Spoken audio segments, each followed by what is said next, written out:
Pour réussir sa session de fonds de commerce, il est d'abord important de sélectionner un avocat spécialiste. En effet, il s'agit d'une matière technique qui nécessite une expertise particulière portant à la fois sur le droit des baux commerciaux, le droit des contrats, le droit financier et bancaire et si possible une connaissance du secteur du commerce considéré. Chaque secteur connaît en effet ses propres spécificités. Exemple, la licence 4 pour les bars-restaurants, les autorisations des douanes pour ce qui est du tabac, de l'ordre des pharmaciens pour les pharmacies. En outre, indépendamment des autorisations spécifiques, ces secteurs connaissent des règles de valorisation particulières. On n'évalue pas de la même manière une boulangerie, un fleuriste, une pharmacie ou une brasserie. Pour toutes ces raisons, un avocat spécialiste est nécessaire. Contrairement aux idées reçues, un avocat spécialiste est souvent moins cher qu'un avocat généraliste. Pour cause, l'avocat spécialiste va plus vite car il connaît sa matière. Il dispose des réflexes et ne perd pas de temps à faire des diligences ou recherches inutiles. En choisissant un spécialiste, vous gagnez du temps, vous économisez de l'argent et vous sécurisez l'opération. Les différentes étapes d'une session de fonds de commerce. En général, une session de fonds de commerce se déroule en 3 étapes.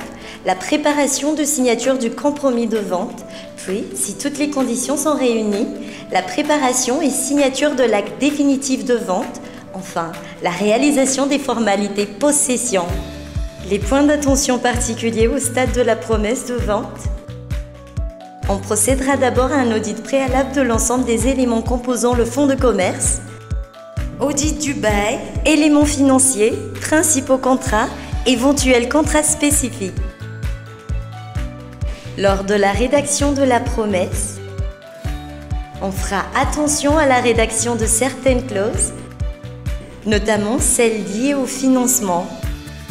On fera également attention au droit de préemption des communes s'il en existe. On fera enfin attention à toutes les déclarations du vendeur s'agissant du fonds.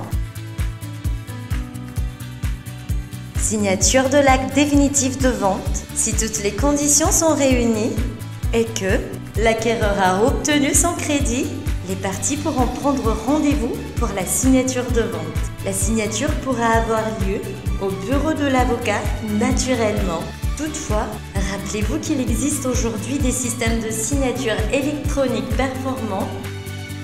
Plus besoin de se déplacer inutilement, la vente peut parfaitement avoir lieu à distance. Enfin, une fois l'acte signé, votre avocat devra réaliser l'ensemble des formalités possession. Les plus importantes sont notamment les suivantes. Enregistrement de l'acte avec paiement des droits d'enregistrement pour l'acquéreur, publication dans un journal d'annonce légale et au BODAC pour assurer l'opposabilité de la vente, radiation de la société du vendeur. Une spécificité pour les sessions de fonds de commerce. Le vendeur paie le prix immédiatement. Généralement, le séquestre est assuré par l'avocat. Chez Novlo Avocats, nos avocats sont spécialisés en matière de cession de fonds de commerce et de baux commerciaux. Nous menons un audit systématique des termes du bail. Nous vérifions que l'activité que vous souhaitez exercer soit conforme. Nous sommes passionnés par notre métier, réactifs, joignables, disponibles et accessibles. Nous sommes fiers de pouvoir accompagner nos clients. Vendre un commerce ou s'emporter acquéreur n'est pas seulement un acte économique. Pour l'acquéreur, c'est une aventure promoteuse qui commence.